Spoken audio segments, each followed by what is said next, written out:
Him, and frankly, you should have changed the laws. Trump, if you don't like what I did, you should have changed the laws. Mr. Trump, I want to ask you about one last question in this. Let me just give you one other thing. So I talk about the corrupt media. I talk about the millions of people. Tell you one other thing. She shouldn't be allowed to run. She's guilty of a very, very serious crime. She should not be allowed to run. And just in that respect, I say it's rigged. Because she should never have been allowed to run for the presidency based on what she did with emails and so many other things. But, sir, there is a tradition. The nominee of one of our two major parties would take that kind of position. I think what the FBI did and what the Department of Justice did, including meeting with her husband, the Attorney General, in the back of an airplane on the tarmac in Arizona, I think it's disgraceful. I think it's a disgrace. All right. I think we've never had a situation so bad. Hold on, folks. This doesn't do any good for anyone. Let's please continue the debate, and let's move on to the subject of that we had. All she had to do is stay there. Now we're going in to get it. But you know who the big winner in Mosul is going to be after we eventually get it? And the only reason they did it is because she's running for the office of president. And they want to look tough. They want to look good.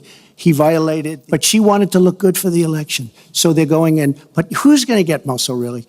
We'll take Mosul eventually. By the way, if you look at what's happening, much tougher than they thought. Much, much tougher, much more dangerous, going to be more deaths than they thought. Mosul.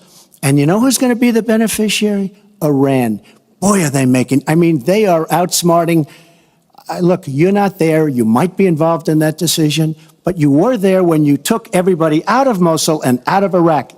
You shouldn't have been in Iraq, but you did vote for it. You shouldn't have been in Iraq, but once you were in Iraq, you should have never left the way. The point is, the big winner is going to be Iran.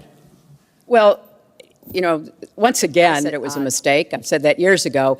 He has consistently denied what is a very clear fact, that before the invasion, he supported it. And, you know, I just want everybody to go Google it. Google Donald Trump, Iraq, and you will see the dozens of sources which verify that he was for the invasion of Iraq. And you can actually hear looking for some Chris, we don't gain anything. He has all these Iran is taking over Iraq. Secretary Clinton. Iran is taking over Iraq. We don't gain Secretary Clinton. We would have gained if they did it by surprise. Wait. Secretary Clinton, it's an open discussion. Secretary. We would have gained if they did it by surprise. Secretary, please let Mr. Trump speak. He's unfit, and he proves it every time you he are talks. the one that's unfit. You know, WikiLeaks just actually came out. John Podesta said some horrible things about you, and boy, was he right. He said some beauties. And you know, Bernie Sanders, he said you have bad judgment. You do. And if you think that going into Mosul, after we let the world know we're going in, and all of the people that we really wanted, the leaders, they're all gone. If you think that was good, then you do. Now, John Podesta said you have terrible instincts. Bernie Sanders said you have bad judgment. I agree with both. Well, you should ask Bernie Sanders who he's supporting for president, and he has said, which is as a big he has mistake. Campaigned for debate, which were not true, sir. You said that Aleppo has basically fallen. In fact, there are. It's a catastrophe. It is a catastrophe, but there are a quarter. Have you seen it? Have you seen it?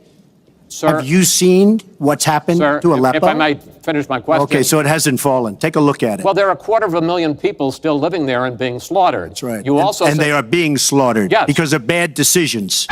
If I may that up, sir. Well, Aleppo is a disaster. It's a humanitarian nightmare, but it has fallen from any standpoint. I mean, what do you need, a signed document?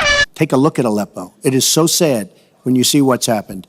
And a lot of this is because of Hillary Clinton, because what's happened is by fighting Assad, who turned out to be a lot tougher than she thought, and now she's going to say, oh, he loves Assad. He's just much tougher and much smarter than her and Obama. Lots of money, lots of everything. We don't know who the rebels are.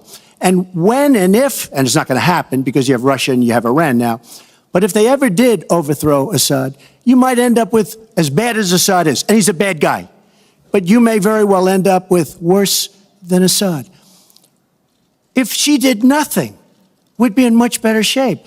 And this is what's caused the Great Migration, where she's taken in tens of thousands of Syrian refugees who probably in many cases, not probably, who are definitely, in many cases, ISIS aligned, and we now have them in our country, and wait till you see, this is going to be the great Trojan horse, and wait till you see what happens in the coming years. Lots of luck, Hillary. Thanks a lot for doing a great job. Secretary Clinton, you have talked about, and in the last debate and again today, that prevent you would attacks.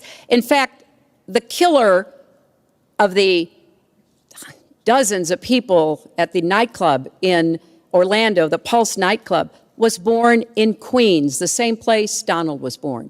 So let's be clear about what the threat is and how we are best going to be able to meet it. And yes, some of that threat emanates from over in Syria and Iraq, and we've got to keep fighting, and I will defeat ISIS. And some of it is we have to up our game and be much smarter here folks, at home. I want to get into our final segment. But I just have to, it's Real so quick. ridiculous she will defeat ISIS. We should have never let ISIS happen in the first place. And right now they're in 32 countries. Okay. You should have never. Wait 1 second. Our country is so outplayed by Putin and Assad and, by the way, and by Iran. Nobody can believe how stupid our leadership is. Mr. Trump, Secretary Clinton, no, we need to move on to our final segment. And Well, I say they're wrong because I'm going to create tremendous jobs. And we're bringing GDP from really 1%, which is what it is now. And if she got in, it'll be less than zero. But we're bringing it from 1% up to 4%. And I actually think we can go higher than 4%. I think you can go to 5 or 6%. Raise taxes on the wealthy. My Social Security payroll contribution will go up, as will Donald's, assuming he can't figure out how to get out of it. But what we want to do is to replenish the Social Security Trust Fund by making sure that we have sufficient resources. The CARE Act extended the solvency of the Medicare Trust Fund. So if he repeals it, our Medicare problem gets worse. What we need to do is go after the long-term health care drivers. We've got to get costs. Thank you. Mr. Trump. She's raising the money from the people she wants to control. Doesn't work that way. But when I started this campaign, I started it very strongly. It's called Make America Great Again. We're going to make America great. We have a depleted military. It has to be helped, has to be fixed. We have the greatest people on earth in our military. We don't take care of our veterans. We take care of illegal immigrants, people that come into the country illegally, better than we take care of our vets. That can't happen. Our policemen and women are disrespected. We need law and order, but we need justice too. Our inner cities are a disaster. You get shot walking to the store. They have no education. They have no jobs. I will do more for African Americans and Latinos than she can ever do in 10 lifetimes. All she's done is talk to the African Americans and to the Latinos. But they get the vote, and then they come back. They say, we'll see you in 4 years.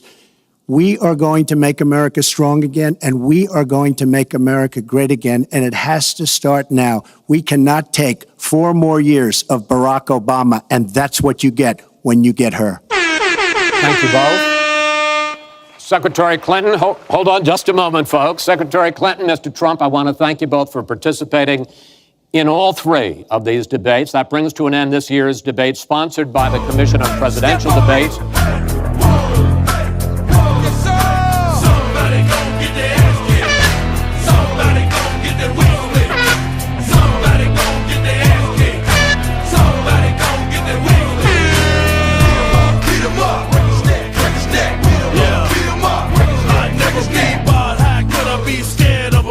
I walk through this land like a runner's man. Never can you imagine the pain that I bring. If I say it, I'ma do it in the streets of this thing. It's the K-I-N, G-N Hill, while it's banned in the world.